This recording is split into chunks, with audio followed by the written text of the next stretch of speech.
Hello everyone! In today's reading vlog, I am going to be catching up on past due ARCs. If you don't know what an ARC is, it stands for Advanced Reader's Copy. On websites like NetGalley, you can request advanced copies of books so that you can review them. It's basically a win-win for you and the publisher. You get to read it early, they get reviews. But I tend to get overzealous, a little overeager when requesting ARCs, and they all end up being published at about the same time. And so I'm a little bit behind. I have 3 books I want to read in today's vlog that are already past due. These books have been published since May or early June.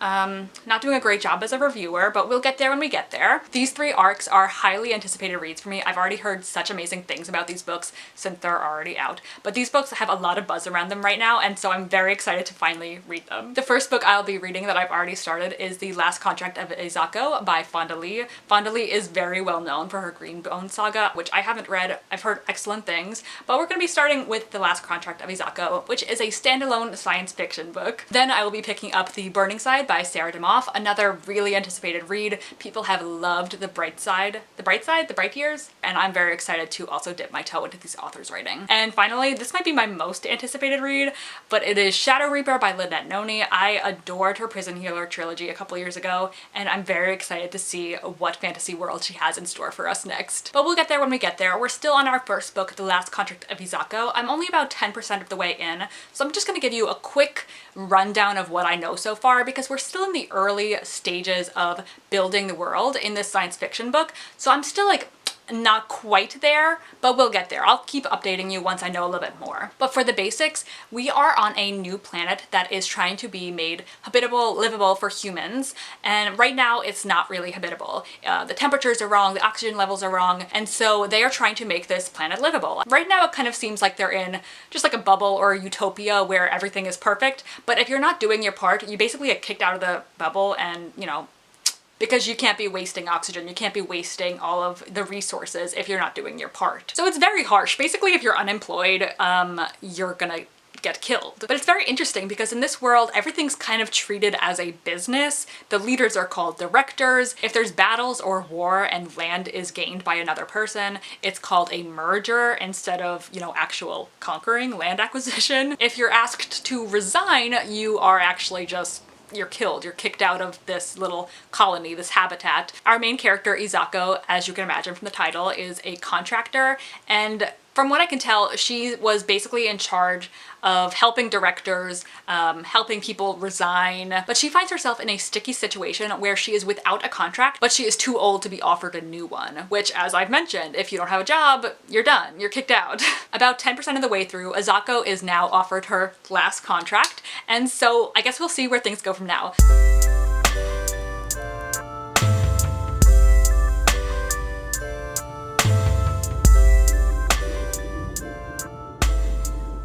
With the current trajectory of the story, I'm confused how we're only halfway through. This feels pretty close to a conclusion, a finale, but I guess let's see what keeps happening. Oh, yep. New part of the book, The Apprentice. We got some flashbacking. Okay. I am very slowly chugging along in this book. I don't want to say anything bad because I'm enjoying it. I just feel like it's going a little bit slow. I feel like it's definitely lacking a little bit of world building. Like, as far as I'm concerned, I have this idea of this corporate structure in this colonized part of a distant planet, but I don't really see it in my mind's eye. Like, I feel like we haven't been told a whole lot about it. I feel like a lot of it's just left up to interpretation. Like, we're not really told what this world looks like. In my head, I'm picturing like a sort of under the dome sort of scenario, or similar to this book I liked as a kid called Elsewhere, like the cover is a snow globe. That's what I'm picturing, is this uninhabitable planet with just like a dome on top of it, and inside is where they're trying to humanize it and make it livable, which is kind of funny. The way that they're doing this is literally by burning fossil fuels, because they're like, oh, we have to heat up the planet, and so they're doing the things that we've done to destroy our planet. So basically, as a quick recap, our main character, Isako, is a contractor. In this corporate type world, everyone has to have a job, a position, to basically be worth the resources. So in this hierarchy, there's like a board, there's directors, and then like wage people. She's kind of in between like the lowest and the highest as an A tier or an A tier. She's a contractor. She basically acts as this director's bodyguard, as their advisor. She was in an exclusive contract, and due to circumstances, she has lost that contract, but she feels that she's too old to start a new contract. Like, she's got creaky knees. She doesn't want to be fighting. She doesn't want to be like running around. So she sort of resigned to quitting, which basically means killing yourself, when she found out that her contract was actually sent to somebody else for one final contract. And in this contract, she is basically told to find out dirt about this other director, basically to ensure that he doesn't get approved to be on the board, which I guess basically is like the highest tier a director can be on. The board makes all the decisions, and so her new contractor is telling her, get some dirt on this guy so that he does not get approved to be on the board. And the director she's trying to learn more about, his contractor is somebody she had previously trained. It was her apprentice. So she's trying to get in touch with him. It's interesting. I like the concept. I just feel like I'm not lost, I just feel like I'm lacking a little something. It just feels like it's going a little bit slowly, in my opinion. I have some suspicions. I definitely have some suspicions about the identity of the director she's trying to discover about. That's where I'm at.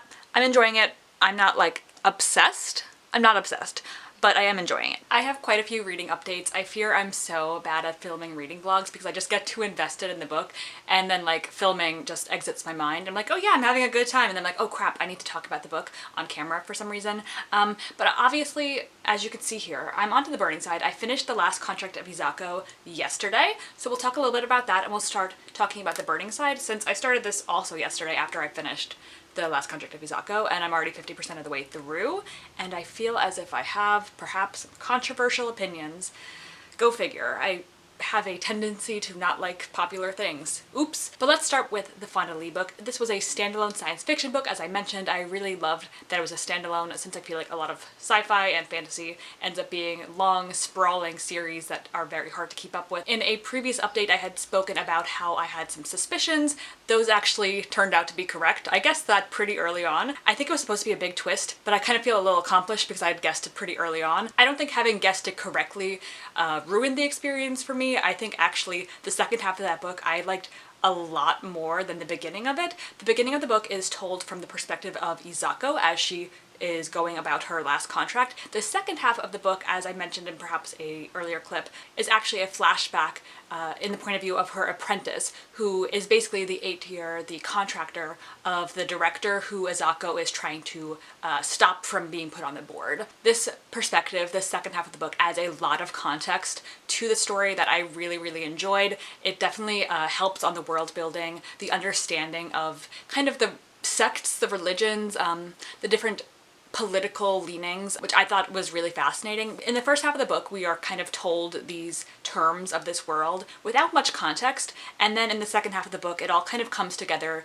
in a way that makes everything kind of worth it. Like, it's all suddenly becoming clear to you. Honestly, I really liked how everything wrapped up. I thought it was a really well done standalone. I gave it 4 stars. Like, it wasn't my favorite thing in the world, but I definitely had a good time with it, especially later on in the book. Anywho, I ended up enjoying it. I'm glad that I got to read my first Fondly book. Does this make me want to go and read the Jade City series? Not necessarily, but I enjoyed my time. So, I digress. Now on to the book that I am currently reading. We are reading The Burning Side by Sarah DeMoff. I'm about 50% of the way through, as I just said. This author became very popular last year with her first book, The Bright Years. Everyone and their mother has read that book, including my mother. I haven't read that book. I've heard excellent, amazing things. I don't think I've heard a single bad thing about that book. And then this one just released, I believe, at the beginning of the month. Again, I'm behind on my arcs. I'm very behind on my arcs. This book has already been released. But even so, early reviews, current reviews are spectacular for this book. I feel like they're maybe a little bit less spectacular than her first book. I can't say I'm not invested because I'm already halfway through the book on like day 2 of reading it, but it just feels a little sterile, a little basic, a little white bread to me. A married couple and their 2 young children, their house burns down, and so they go to stay with the mother's family. We pretty early on learn that there's a lot of marital problems with this couple, and our main character's parents, who she's going to stay with, they've got some medical issues popping up. Basically, it's just a book of family drama. It all feels very relatable, very realistic. It just, the reason I think it feels a little stale, a little generic, is that, like, I don't know, these themes don't feel particularly profound. Themes of marital problems and medical issues, it's all very real life, and I think that's why people like these books. It feels very real, but it just, for me, that's why it feels a little boring, because I'm like, okay, yeah, been there, done that. We've seen this story a million times before. Where I think the story does thrive is the author's writing. I think it's very straightforward, very bingeable, obviously very quick chapters, but what she's really good at is taking very simple, basic thoughts and elevating them to something more interesting and beautiful to read. Like, don't get me wrong, I'm definitely binging this, I'm definitely enjoying it, but it just kind of feels a little blah for me. So maybe that's not fair, but that's just how I feel. So I'm gonna keep reading this. I'll probably get through it in the next day or two because it's just going so fast. And then I'm so excited for the last book. I'm definitely gonna start that one soon. Shadow Reaper by Lynette Noni. I think that's gonna be the best one yet, to be honest. Because I'm not let down by these first two. I'm just perhaps not as enthusiastic as other fans of these two authors.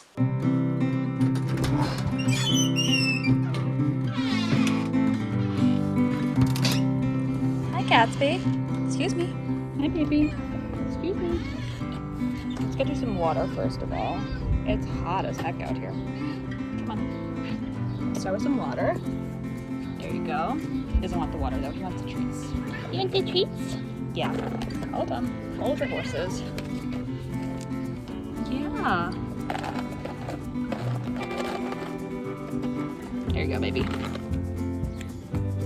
So this is not our cat. This is Gatsby. He is a, I think, house cat turned stray, and he's been coming around for almost 10 years, I'd say.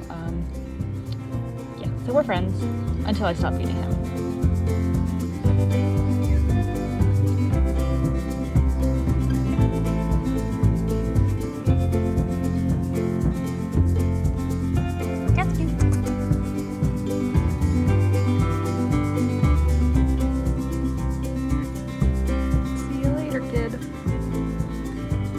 Probably a hypocrite or something, because this book, The Burning Side, that I said I wasn't loving, yeah, I just finished it in under 24 hours, which I don't typically do. The writing style really lent itself to being binged very quickly, and so here we are. I finished the book.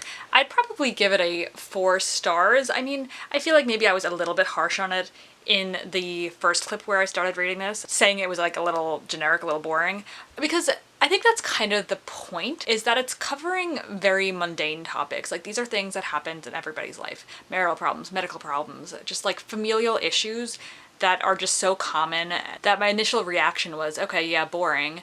And I mean, I don't not agree with that assessment anymore. I know that's confusing. I still feel like I wasn't obsessed with it. I just feel like it was very bingeable, very easy to read. I think my original assessment about it being boring, maybe not loving it, is kind of comes from the 2 main characters. There are a lot of main characters, but the 2 main ones are the married couple, Leo and what's her name? I literally just finished this. Leo and April, who their marriage is on the rocks, their house had just burnt down. They kind of come off as unlikable, both of them for different reasons. The marriage falling apart isn't one person's fault. They're both flawed characters. They both have contributed to this failure of marriage, essentially, which of course, you know, you don't like reading about unlikable characters, so it's a little bit difficult to root for them, where it's like, yeah, maybe you shouldn't be married because you've made so many mistakes. And I'm not married, so maybe that's unfair of me to say, oh, just give up. But some people just aren't compatible. Some things don't work out. So I feel like I just don't have that much to say about this. It's very slice of life, is what I'll call it. It's slice of life because these are just things that happen. Generations come and go, and shit happens, and that's what this book is about. It's about shit happening in a family. I will definitely give Sarah Demoff another go, though. I know people love The Bright Years, so I would definitely be willing to look into that one as well. And yeah, if you like her, then of course read this book, and of course if you like family drama, if you like generational drama, then this might be for you. But I mean, I just feel this way, that way about it. I don't feel strongly about it. But since this book is done, I'm so excited to say it's time to start Shadow Reaper by Lynette Noni. Let's pull her up. This one, I think, has also since been released. Again, really far behind on my arcs. It's fine. This one's a little bit longer, so I don't think I'm gonna be able to get through it in one day. But yeah, I'm really excited for this one. Let's get into it.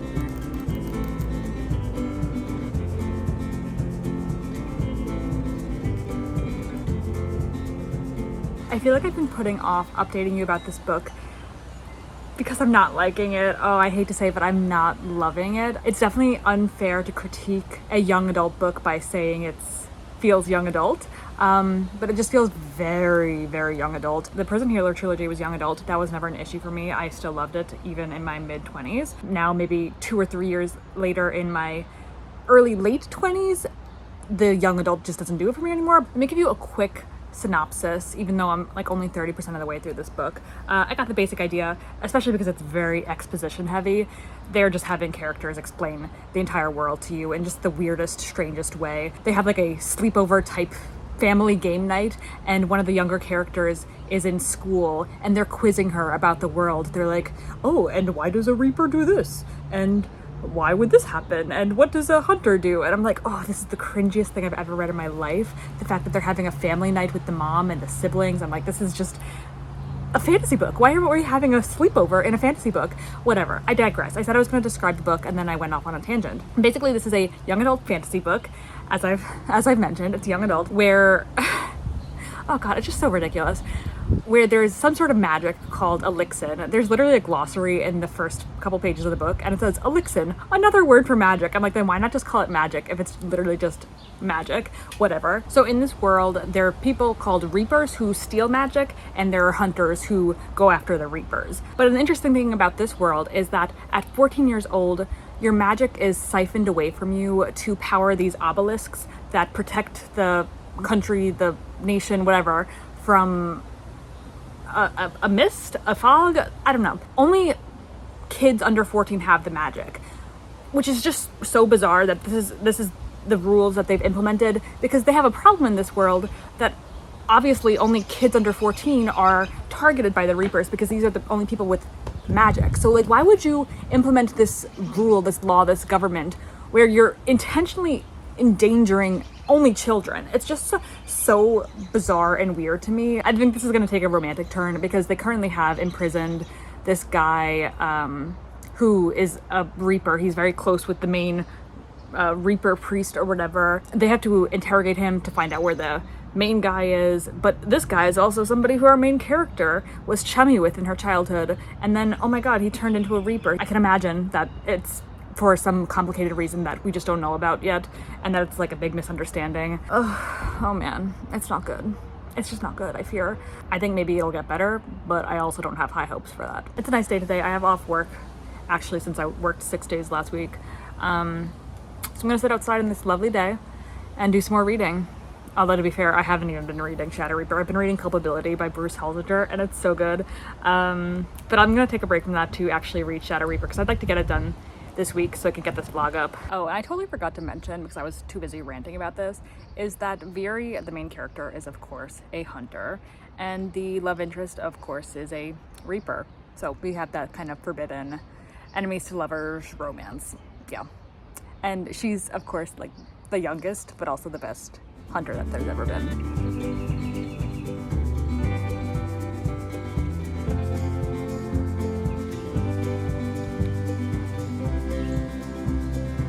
I'm 80% of the way through Shadow Reaper, and no one is more disappointed to report that I still don't like it. I think it's actually pretty poorly written. I think it's not great. I think it's not great at all, which is kind of conflicting the overall reviews of this book right now. And again, this is a young adult book. I'm 27. Perhaps I am not the correct audience for this, but again, love the Prison Healer trilogy, and that was young adult, so clearly there's just a disconnect with this world. I think it's just a very basic fantasy world. It doesn't feel particularly unique. All the magical elements kind of just feel slapped together. They don't really feel like they match. Like, random monsters are thrown in and random magical creatures. Like, it just doesn't really feel like anything meshes together. Like, it just feels random. Though this is for a young adult audience, it feels like it's written for somebody who has never read a fantasy book before. It's just so over-explanatory.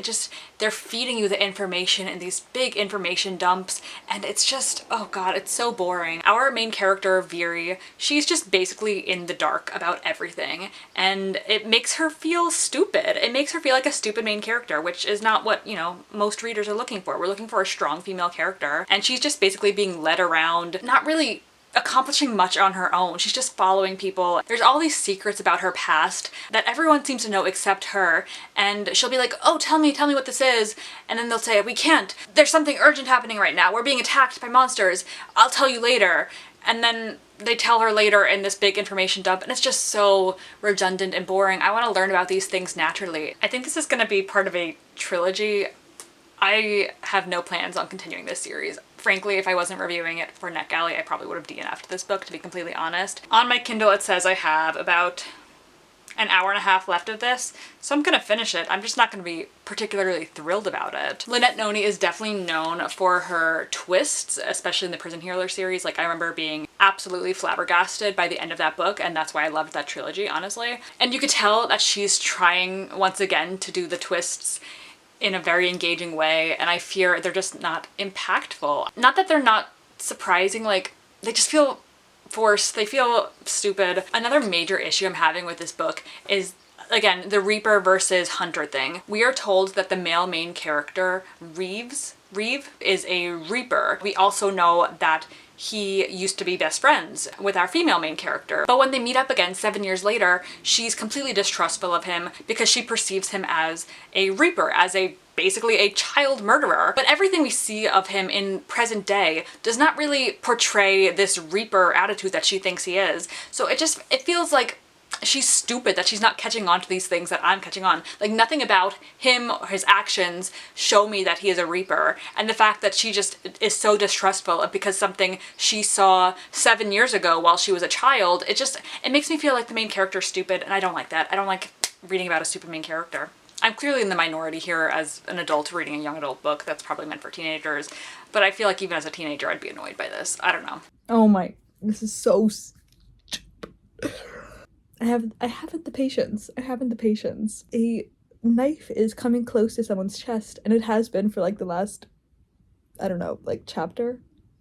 It's just like, oh, it's getting closer, Just in time to see the bone dagger plunge downward. The bone dagger continued downward, now just inches from her chest. The dagger was a hair's breadth away from striking the heart. Please, we know she's about to be stabbed. And she has been about to be stabbed for like pages now. Somebody just help her. Oh my. No. Quite honestly, this is giving a Frida McFadden twist. Like, yes, so surprising because it doesn't make sense. Another one? No. And it's over. Okay. Unfortunately, that's stupid as hell. Rating-wise, I'd probably say a 1 star, but I'm not that nasty, so maybe like 2 stars, but I thought this was really quite atrocious. Things I liked about this book. The cover is really pretty. This was a mild success. I didn't find any new favorite books, but I did cross off 3 overdue arcs from NetGalley. If I had to rank these 3 books, I'd probably just do it in the order that I read them. The best being The Last Contract of Isako, and then The Burning Side, and then, of course, unfortunately, Shadow Reaper, which was just overall a huge disappointment for me. I was so excited to read another Lynette Noni series. But this one just didn't do it for me. And before, anyone's like, well, you're a 27-year-old reading young adult books, of course this isn't for you. Loved her Prison Healer trilogy, which was young adult. Currently reading Poison Study by Maria V. Snyder, which is a young adult fantasy. But I won't beat a dead horse. I know I've been talking for quite a while about how much I didn't like this book. I was hoping it'd get better. It didn't. But what I want to do before I sign off is do a couple of my summer bookish bingo prompts. Since I just finished 3 books, I would like to cross off 3 of these here with you. For The Last Contract of Isako, I'm going to do a 2026 release. Although these are all 2026 releases, that's the one that I'm going to do for that one. For Shadow Reaper, I'm going to cross off a fantasy block. And then for The Burning Side, we'll do a sunset on the cover because that is a beautiful sunset cover. So there we go, our first progress on my summer reading challenge. challenge. Make sure to follow along for more. Let me know how you're doing in the challenge if you're doing it. Thank you guys so much for watching. Please make sure to give this video a thumbs up, leave a comment down below, and subscribe for more videos. I'll see you guys next time. Peace out, Girl Scout, and goodbye.